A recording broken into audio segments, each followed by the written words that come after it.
What's up, everybody? Welcome back to Taste Like Music. Jason, Joe, and Crams are here. Tastes Like Music 2003 deep dive.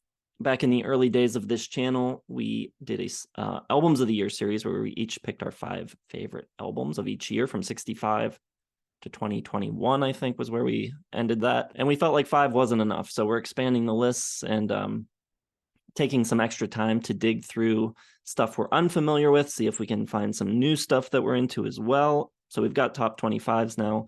Cram's video is out for 03. Joe's video is out for 03. Check those out first. And now it's my turn. So my top 25.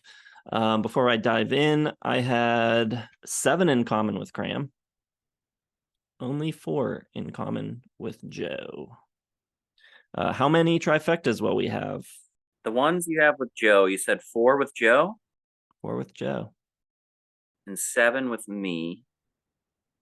I think you went for Joe, Shins, Belle and Sebastian, Bowie, and Coheed. No, not Coheed. Strokes. I'm sure he'll have Strokes. Strokes. Yeah, Strokes for sure. Those are the 4. Bowie and Strokes. I could see Magnolia instead of Bowie, but I'm not sure. All right. You didn't guess what I got with you, did you? No. Well, Bowie, Belle and Sebastian, Shins. I think maybe you got. I don't know. Ryan Adams is the big question mark because you've got like your political thing where John Lennon's allowed to beat women, but Ryan Adams isn't allowed to send bad text messages or whatever. I don't know. I think you might have Yo La Tengo on there. I think you might have My Morning Jacket, Ed Harcourt, Thrills. Is that 7? All right, here's what I do got. First trifecta right out of the gate. Number 25 is Reality by David Bowie. I think it's highly underrated. Late period Bowie record. I think it's refreshing to hear Bowie be so straightforward. It's like not as high concept as he usually is. He just kind of puts forth a strong set of songs or some good covers. It's melodic, it's memorable. His voice sounds really good on it. Tony Visconti producing. I think it's just really memorable.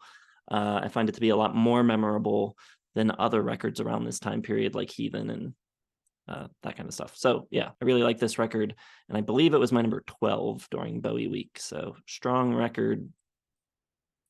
Number 24, this bottom 5 is all over. This is not what anyone would expect.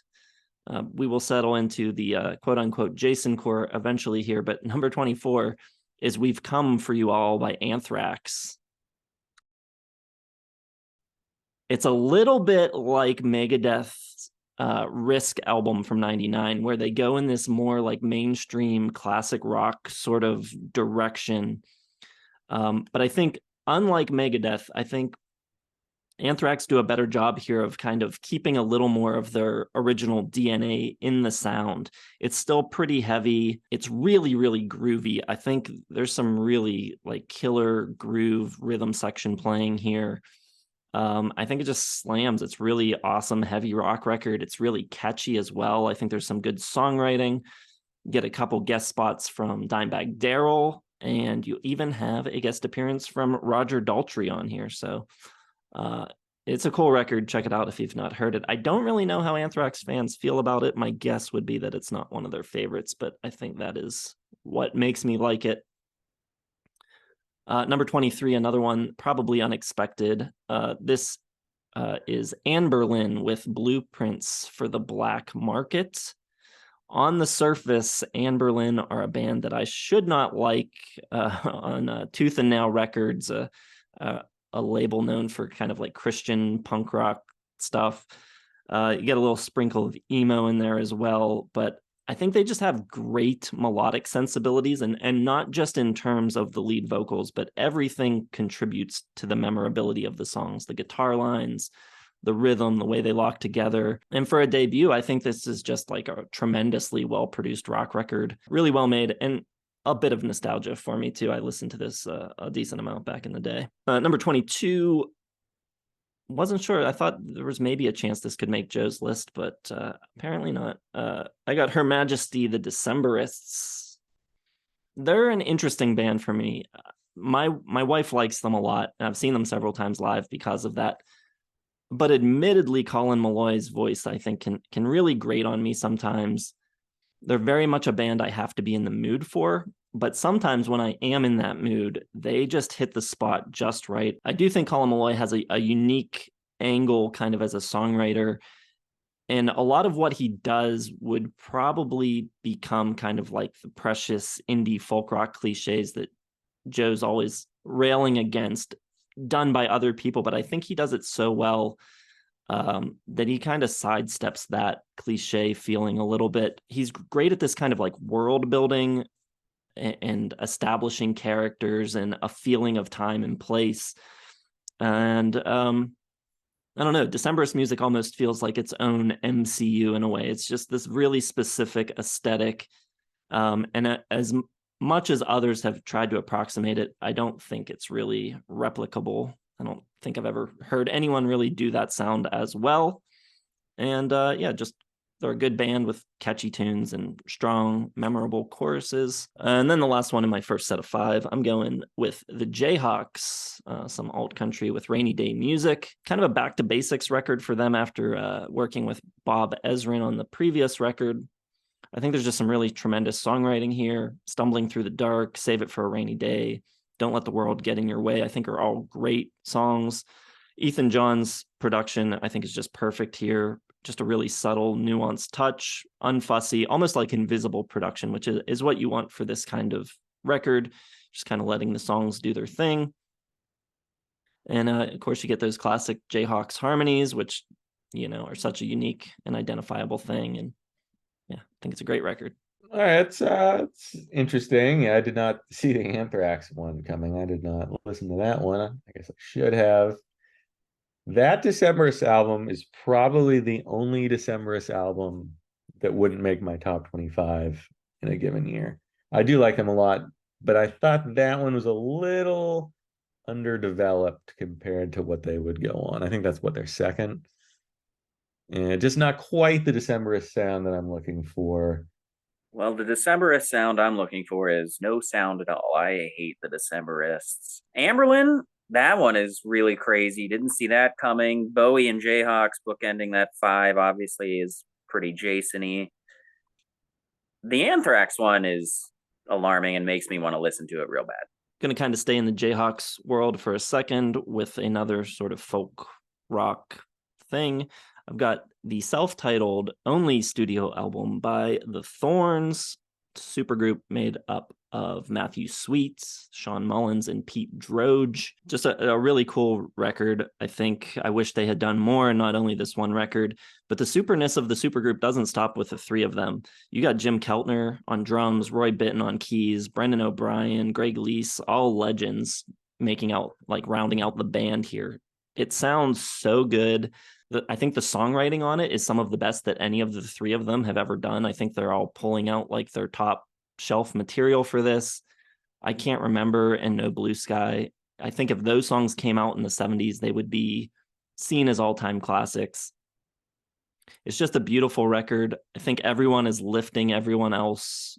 You can kind of feel the camaraderie happening on the record, and the vocal blend between the 3 of them is really beautiful. I think this should be almost like a classic record, but it seems to be forgotten to time already, just 20 years on. Really cool if you don't know it and you're into kind of that folk rock, harmony singing, Laurel Canyon type of stuff, for sure. Definitely one to check out. Number 19, I've got Logic Will Break Your Heart by The Stills. Very early 2000s type of band, kind of in that Strokes, Interpol, Walkman kind of vein.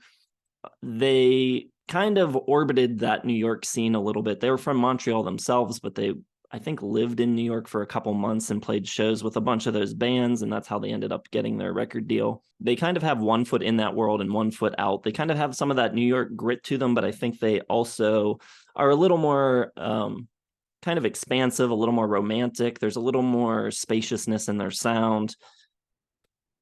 Tim Fletcher's vocals, I think, have that kind of crooning quality to them. And when he opens up, I think the band can like really soar and take off. I think they're a cool band. I think they deserve more recognition, for what they brought to that scene at that time. Number 18, classic, predictable Jason pick. I have Action Packed by Sloan. This one, kind of a different record for Sloan, probably one of the biggest outliers in their catalog, aside from their debut, maybe. I think it was kind of their last ditch effort to try to break through in the US. So they hired an outside producer in Tom Rothrock, and they made by far their most leanest, muscular, straightforward, hard rocking record. It's also the only Sloan record where every member doesn't write at least one song. There's no songs on this record by the drummer Andrew Scott.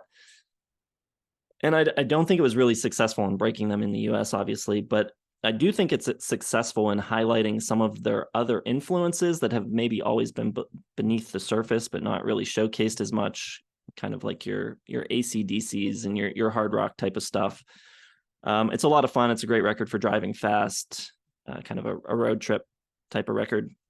And I like it a lot. Number 17, I've got one that I'm a little surprised didn't make Cram's list. I've got You Gotta Go There to Come Back by Stereophonics. By far my favorite Stereophonics record. I know Cram leans towards the next one a bit more, but I don't know. I think this one is really expansive. It's a long record. It shows all the different sides of them. You've got the hard rocking, like classic stuff like Help Me and Madam Helga. You get more vibey stuff like Maybe Tomorrow and I'm All Right, and then sort of like more middle of the road kind of Brit pop-esque stuff like You Stole My Money, Honey. Kelly Jones' rough, gravelly voice, I think, never sounded cooler than it does on this record. I think the production's really good here. The next record that I know Cram likes a lot kind of was them experimenting with some different sounds, more like 80s textures. But since that record, I think it's been a pretty long, slow slide for them. I don't think they've done much that's very noteworthy since. And for me, this is them at their peak. This is the best stuff they ever did in my book. And then the last one for this 5, I've got Hello, Starling by Josh Ritter. Relatively simple, folky singer-songwriter record. Something you'd maybe hear at a Starbucks, and usually when people make that kind of reference, they're criticizing it. That's kind of a go-to criticism for this genre, and kind of pointing out that it's easy for it to kind of disappear into the background. But I think there's exceptions to that rule, and I think if you really pay attention to Josh Ritter, I think it's pretty obvious that he has a level of depth to his writing that you don't see typically in like your typical coffee house singer. I think it also maybe doesn't help his case that he's so unpretentious and like genuine and friendly and warm. Just his personality, I think, leads to this uncool type of perception of him. But his lyrics are so smart, so literate. He's always getting at some kind of like deeper truth. There's always subtle humor in his writing. I think he's really a top tier lyricist. And I think it says something that Joan Baez covered the song Wings from this record. I think she knows something about good songwriters. And his records would get more elaborate from here. But even in this kind of like more stripped down, folky, raw feel, it still works really well. Saw Josh Ritter coming. Josh Rouse also has an album this year. Maybe that'll sneak on there as well. You love your Josh R's. Yeah, Stereophonics. Really, the album you're talking about from 2005, Language, Violence, Sex, Other, is the only Stereophonics album I'm really that into. I think everything else is kind of fine. This Stereophonics album, like you said, they get more texturalized later. It's a bit too plain for me, like kind of how Kings of Leon around this time is a bit too plain for me as well. So it's kind of how I feel about that. I'll never like Sloan, ever, ever, ever. I missed the Thorns album. I meant to listen to that one. The other ones, I didn't listen to Sloan. Logic Will Break Your Heart. No, I didn't listen to that one. Didn't listen to Stereophonics. Didn't listen to Hello, Starling. So I don't really have any opinion on any of those. Next up on my list, Josh Rouse, 1972. Back-to-back Joshes. In the early 2000s, I don't think there was anyone recapturing the magic of 70s soft rock like Josh Rouse.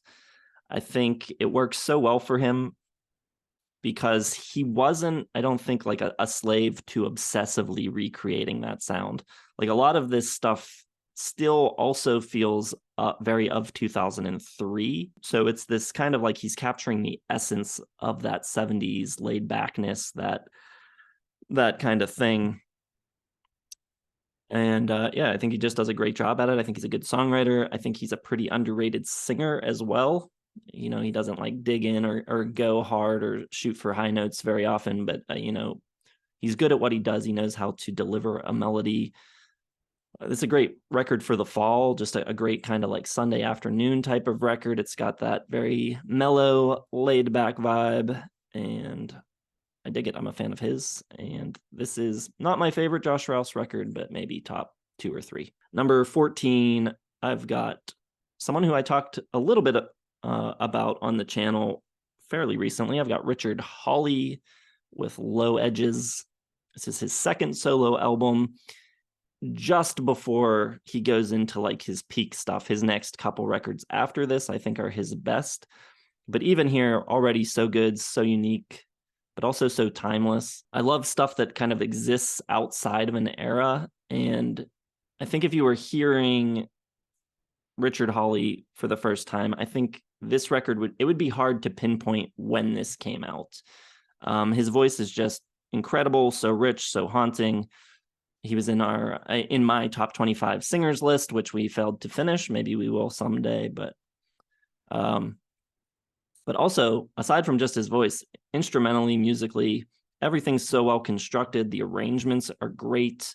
No one steps on anyone else's toes, and there's some killer guitar tones too. You know, he was a guitarist in the touring version of Pulp for a bit, so he's a great guitar player. He's got some like great tremolo tones, and yeah, just a great sound. Number 13, Jason Collette, Motor Motel Love Songs. He was a member of Broken Social Scene for a bit. He was a guitarist, but his solo work is a pretty different thing. It's kind of like more of a heartland rock type of sound. I think he's a very underrated songwriter. All of his songs have like really strong emotional cores to them. I think you can, you know, always feel that kind of tugging of the heartstrings with his music. You get these like big open spaces and that expansive feeling that comes from heartland rock, and it kind of ebbs and flows and has momentum to it. And I also, the other great thing that I love about him is his vocal delivery. He's got like this kind of slow, steady, almost like drawled out delivery. Gives him this little extra layer of coolness and also kind of like relatability. He feels like he's from the heartland of Canada, though, not the US. Number 12 is Room on Fire by The Strokes. After their debut, The Strokes, I think, were in a little bit of a pickle where they had come up with the sound so specific and so like hyper stylized that any changing of that formula would feel like they weren't being themselves, but also to completely repeat it would be redundant. And what's the point of that? So they were like in this situation where I don't think they really had a chance to win.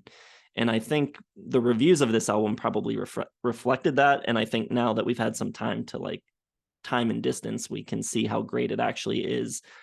Because I think on this record, they actually kind of perform this amazing escape act where they actually walk that tightrope perfectly. They add just a little bit more muscle to the sound. It's a little fuller. There's some sonic shifts on tracks like 1251 where they kind of just like dip their toe into other sounds, but don't really fully go there and stay true to their core. And I think the songs are really great. The writing is awesome. Reptilia is killer. 1251, like I said, is a little bit of a different direction, but not too much. Under Control is kind of like their version of a ballad. And the dual guitar attack, I think the way their parts lock together is really interesting and distinctive. Yeah, great record. And then 11, It Still Moves by My Morning Jacket. This is kind of like the high def widescreen version of their first couple of records, where they take the idea of their sound and maybe make it a little bit more palatable. Not that their early records aren't palatable, but a little bit more mainstream version of what they were doing. Classic American songwriting, an amalgam of influences filtered through the singular voice of Jim James. And I think they're another group that had like kind of this ability to like make things sound so specific to them, but also sound timeless at the same time. Songs like Golden, One Big Holiday, Just One Thing, Megita, I think all of those songs pretty much slot right into their rightful place in the lineage of great American rock music. And, they ratchet up the weirdness on the next record. But here I think they demonstrate just a mastery of the intersection of like songwriting and mood and space and their ability to jam. And yeah, just a great record. Well, that's been my favorite 5 you've got. I don't really know Richard Hawley other than his time in Pulp. Josh Rouse, like that album a lot. Strokes, like that album a good bit. MMJ, obviously. Jason Collette, kind of cool pick too. Well done. Yeah, pretty good. I don't know why I just can't get into that My Morning Jacket album. It's too long. It's a little too plain Jane for me. Maybe I'll make an appearance on my songs list. Everything else is fine, but I didn't listen to any of them other than the Strokes. So I have no idea if Richard Hawley's good. I meant to listen to that one. Josh Rouse. I guess I did listen to that one. I get all your first name, last name guys confused. I thought that was decent. Jason Collette, never heard of him. All right. Number 10, first name, last name. First name Ed, last name Harcourt. Cram called it. From Every Sphere. I think, although he's first name, last name, I think he's distinctly different from the other singer-songwriters on my list and from other singer-songwriters of this era in general. A lot of what was happening at that time, like the other first name, last name people on my list, are primarily American. And I think Ed Harcourt, coming from England, it gives him a different kind of sensibility. There wasn't like everything coming out of the UK at that time was like rock bands, it feels like. But for him being British and having this like unique set of influences, Randy Newman kind of meets Tom Waits, and then also like some jazz influence. He's a big Chet Baker fan, Hoagie Carmichael, Nick Cave, Jeff Buckley.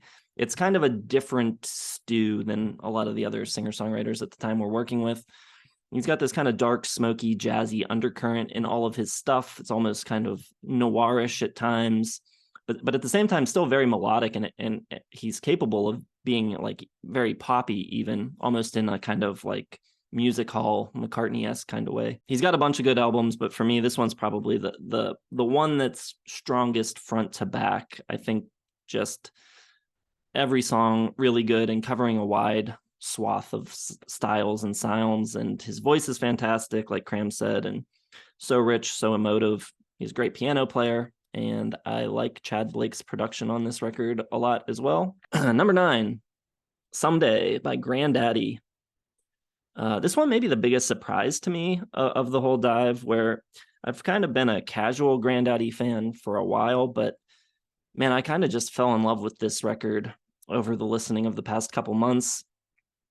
The choruses are all so strong, but there's also just like this really cool feeling in their music where I don't know if the way it's produced or the way the vocals sound just like give this kind of like detached sadness kind of feeling. The way the fuzz and the distortion of the guitars blend with occasional synth sounds just creates like this sensation almost of like technology breaking down. And the music and the vocals feel very separated from each other. And I don't know how intentional all of that is. Even with no lyrics, the sound feels like almost a commentary on humans' relationship with technology. But then on top of that, you also get the writing, which has a lot of heart in it, I think.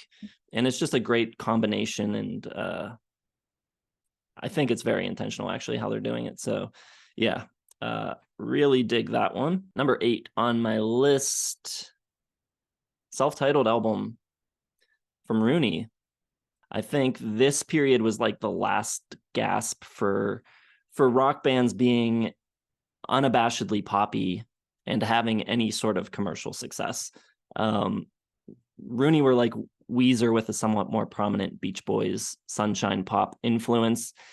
And I think in a way probably easy to dismiss. I mean, it's pretty surface level fun, but the craft here is so good. The harmonies, the melody note choices, the chord choices, I think it's all pretty deceptively intricate.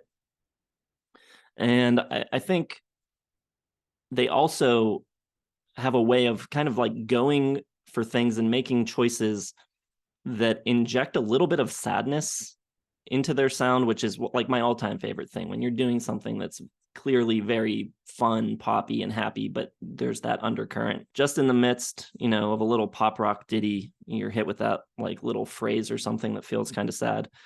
And I think Rooney does that really well on this album. And it's also just really fun and super catchy and just a fun record. And I listened to it a lot back then, so there's definitely some nostalgia involved as well. But I love it. It climbed further up my list than it was before. Number 7, In Common with Cramser, So Much for the City by The Thrills. Another band harkening back to California in the 60s. The thing that sets The Thrills apart is that they are from Ireland. So their take on that sound is distinctly different, I think, from anyone else who's ever really attempted it. Any sunshine getting through is having to fight its way through the clouds. And if it's possible for an album to sound overcast, this is it. The first 2 songs are called Santa Cruz and Big Sur. So definitely distinctly Californian thing they're going for, but it has that almost like California dreaming vibe where it's more about longing for California than it is being in California. So like there's this really gorgeous kind of like haziness to the whole thing. I think Connor Deasy's lyrics are great. And yeah, especially at the time, like in my 20s, I thought they were awesome. So that's number 7. Number 6, my first 5-star album, I believe, Transfiguration of Vincent by M. Ward. For a while, I was a pretty big like M. Ward stan, and I still think his run of albums from End of Amnesia through Hold Time, I think, are pretty much perfect. Phenomenal guitarist. His voice, I think, is otherworldly. It's kind of like sounds like he's beaming in from some other era, like a ghost of the past. And yeah, he's one of like a handful of artists whose songs feel like they've just like always existed, like songs that are so obvious that you can't imagine someone sitting down to write them. And I don't mean that in a derogatory way. It's like some of his music to me almost feels like Happy Birthday or something, where like how does someone write something? Obviously someone wrote it, but like where does something so simple come from?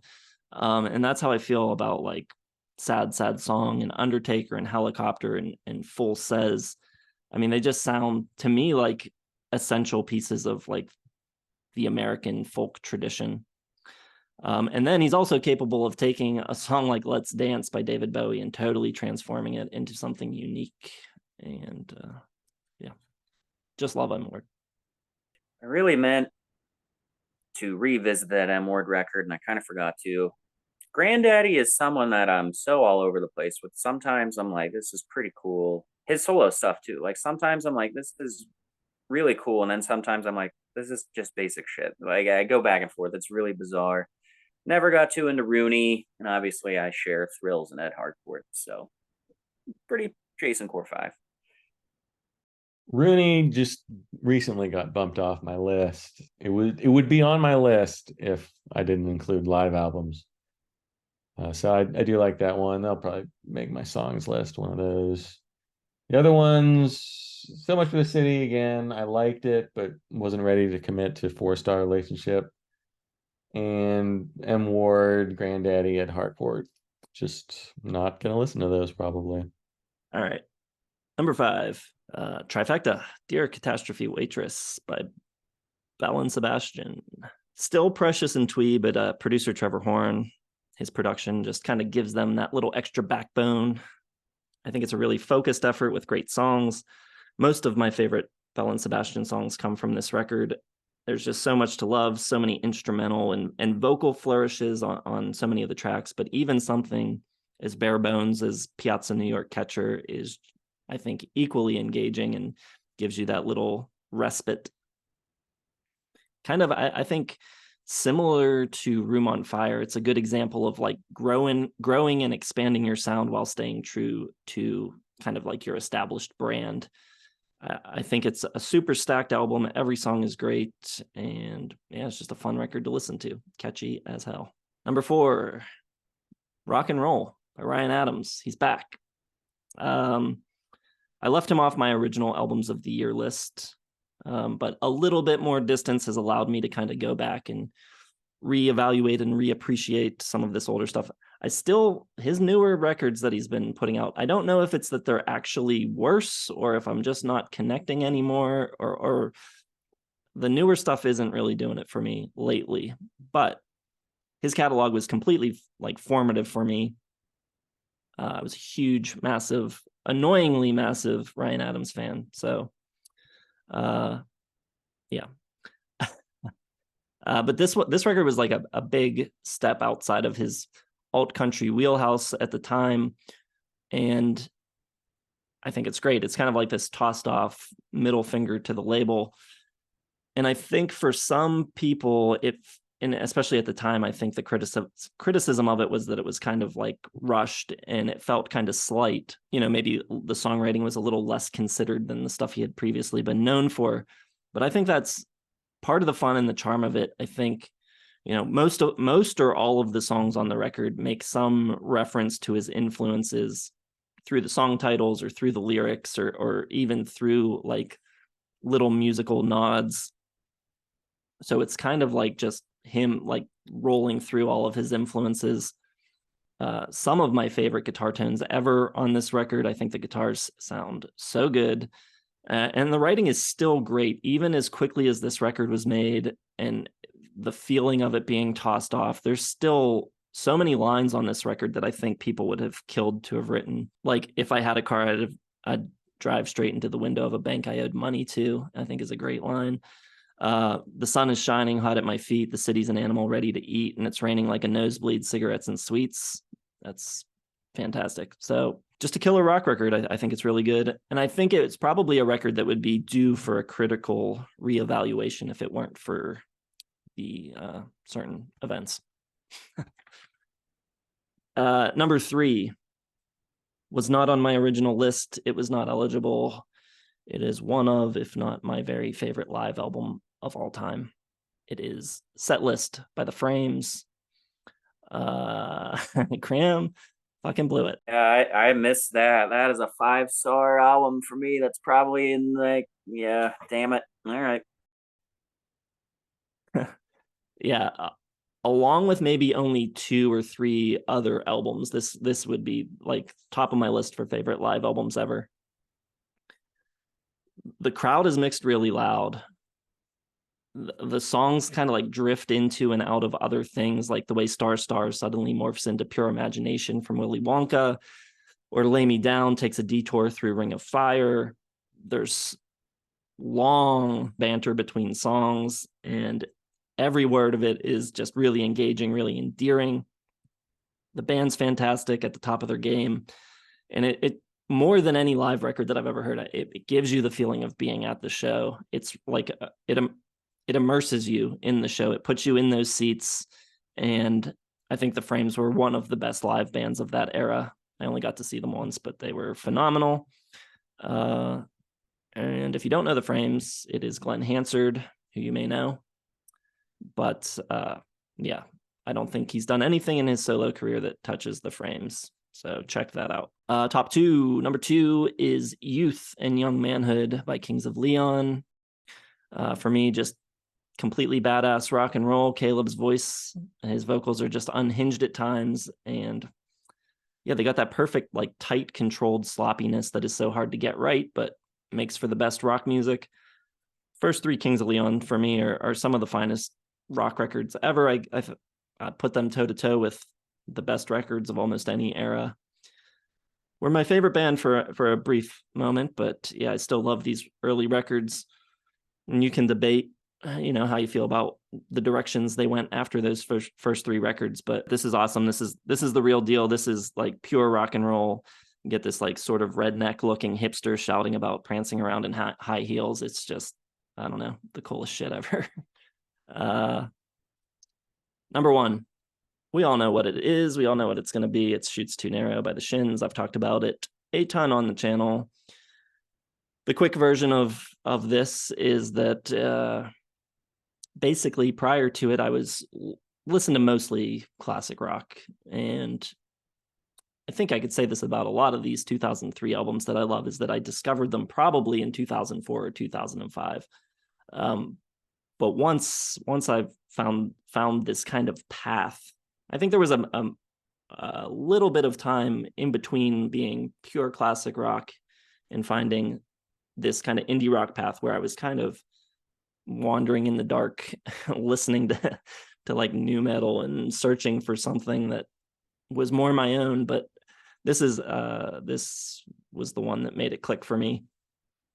Just the smallness of the sounds, like the drum sounds are tiny on this record, and that's so different from anything I had been listening to before, and the simplicity, but also like paired with the incredible lyrics and the great melodies and James Mercer's distinct voice. Listening now, it seems like the most normal thing in the world because I'm so used to listening to that type of stuff. But at the time, it felt like something totally different, something totally new for me to explore. And from there, I shot off in a bunch of different directions with my musical tastes. And I attribute a lot of it to this record and a couple other records around the same time as well. But yeah, that one's a classic.